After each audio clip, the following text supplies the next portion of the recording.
The Sinquefield Cup is over and we have a winner. In a moment, I'm going to tell you what happened in the tiebreak. But before then, I hope you've enjoyed our coverage of this fantastic tournament. If you like the videos, then remember, just click on that subscribe button down there. It's free to subscribe. And there are over 1,000 videos on the channel. And if you want to support the channel, help keep the lights on, it's getting a bit dim in here, then do consider contributing via PayPal or patreon.com and enjoy the rewards, and you'll find links to PayPal and Patreon in the description down there. Right, let's have a look and see what happened in this tiebreak. Well, they played two 25-minute games and both those were drawn. Very steady, neither player really making great impressions. So then they went to two blitz games. And in the first, Ding outplayed Carlsen really nicely. So Ding won that one. In a long endgame, Carlsen actually just didn't seem to be in the groove. He ran short of time. He consumed so much time early on in the game. Ding won pretty well. So in this second blitz game, Carlsen was in a must-win situation. He had to win to level the scores, and this is what happened. Carlsen with the white pieces, and it's a Spanish, and Ding doesn't go for a Berlin but goes for the main line. Now instead of rook e1, then Carlsen goes for d3, which has become a very popular move actually. So that bishop is pushed, and after d6, of course, knight a5 is threatened to just snaffle that bishop. So c3 makes room. And now there are lots of ways you can play this, but Ding decided to play in that kind of Chigorin manner by putting the pawn on c5. And Carlsen played d4 here. It's a little bit unusual to play d3 and then d4. In this particular position, you can do the standard knight d2 and knight f1, rook e1, knight f1. But it's d4 isn't so bad. I mean, I was expecting Ding maybe to exchange here or exchange with the e-pawn and play bishop g4 actually to exploit the fact that white hasn't played h3. Well, it's not bad for either side. Anyway, d4. But Ding continued in sort of traditional Spanish way. Now this is very interesting. He didn't bother defending that pawn and simply castled. And if Magnus takes this, then in fact black has pretty good compensation because white pieces are still rather stuck on the queen side, and where you can see black is ahead in development. So Carlsen decided, okay, let's put the brakes on, let's prevent bishop g4.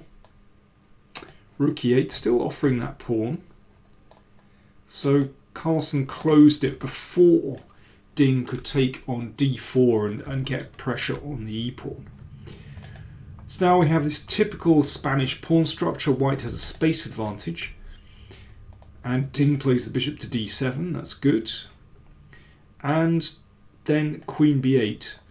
This is nice play from Ding. He's making room for the rook to hit the c-file, perhaps ready to support the advance of the b-pawn as well. Now Carlsen played bishop d3, which is, it's a little bit unnecessary.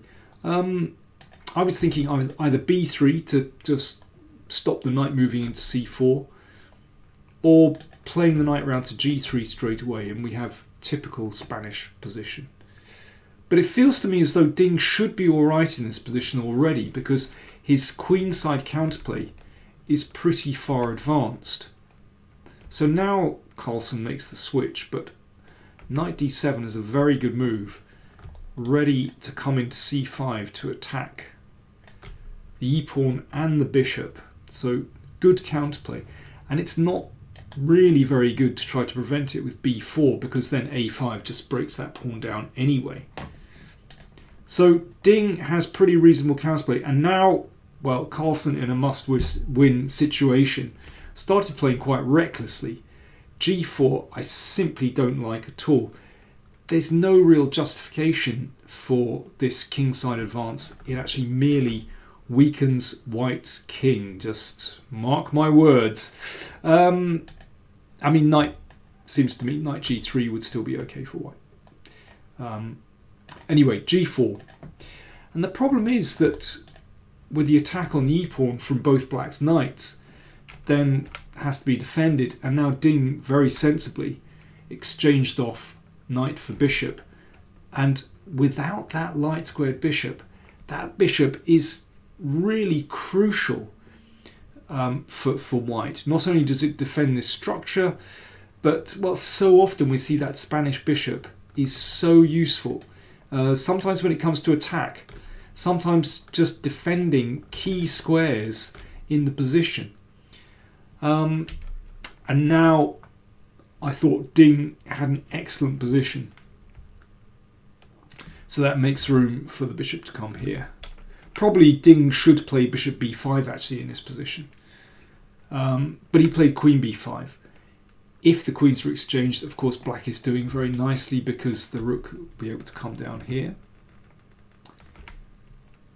And black is, well, I think, has far easier, certainly the easiest position to play objectively, I think, but simply better. Because Carlsen has no kingside attack. You know, there is no weakness here on the kingside at all, and black is just fine here.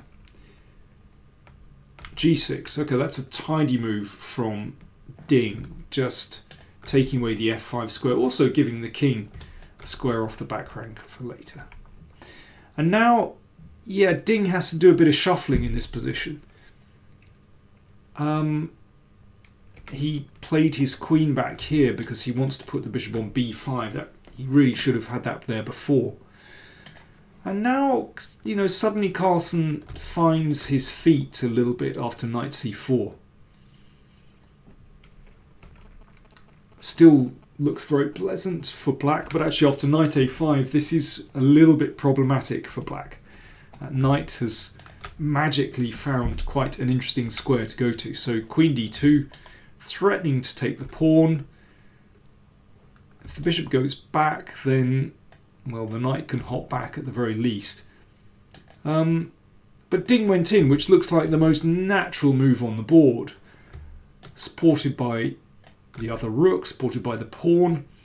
But incredibly, you know, I mean, it feels so secure, doesn't it? But incredibly, after a3, matters are not so clear. Suddenly, Carlsen was in with a chance, and the point is this, that after pawn takes pawn, he played knight c6. Remember, this is a blitz game.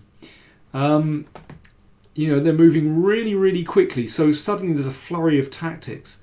So the knight breaks the communication between the rooks. And this rook, well, the queen is attacked, so the knight has to be dealt with. So you could sack an exchange here. It's not so bad. Ding played like this. This is how he sacked an exchange.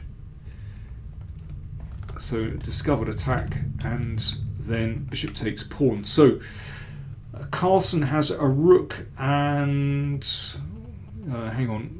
Let me try and work it out.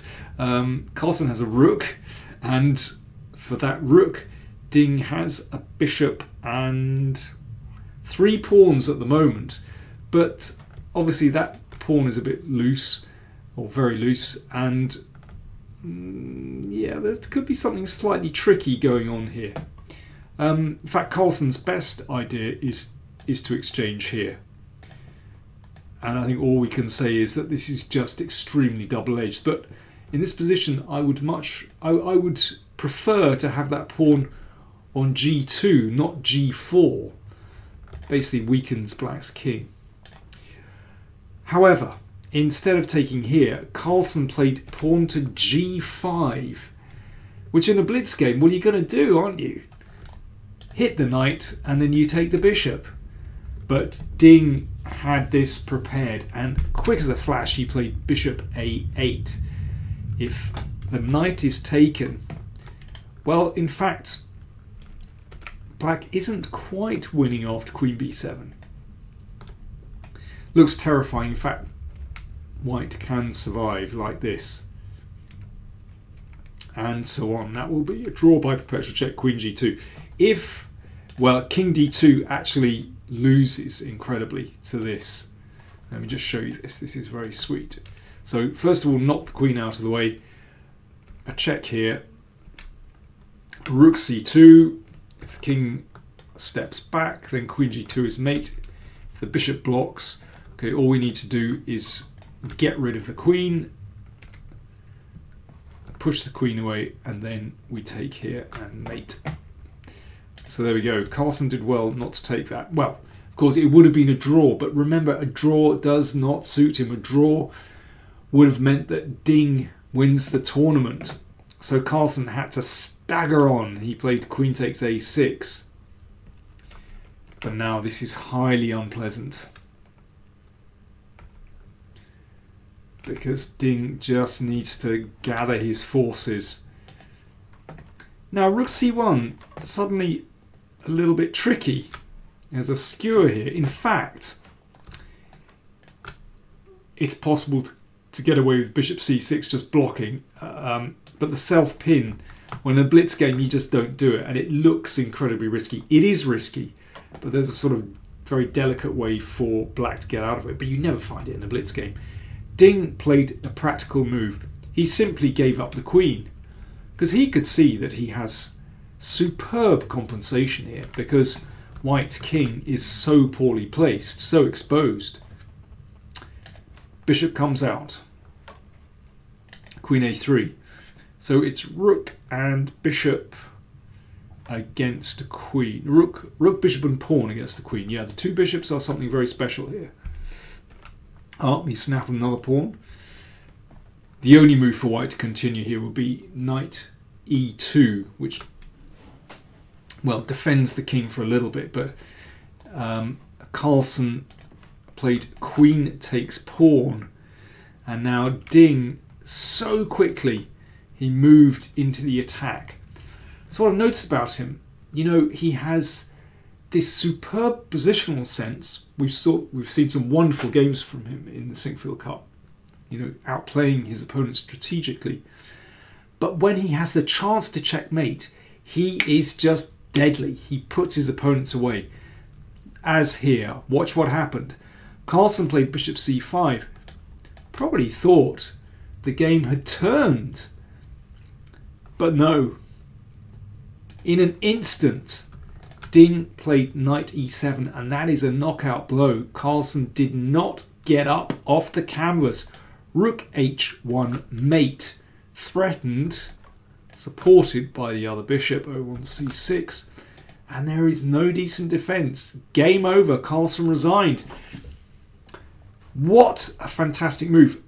Ding said after the game that he didn't have time to... He'd seen bishop c5 and knight e7, but he didn't have time to check it. He just banged it out. He was in the groove, but Carlsen wasn't. He definitely wasn't on his best form, as he admitted. Okay, let's just dot the I's and cross the T's. What happens after knight e7? So mate threatened. White can stave it off for a couple of moves. f3, mate threatened again. Bishop g1 blocks, but knight f5. Ooh, that is very nasty. So a convincing victory for Ding Liren in the Blitz tiebreak.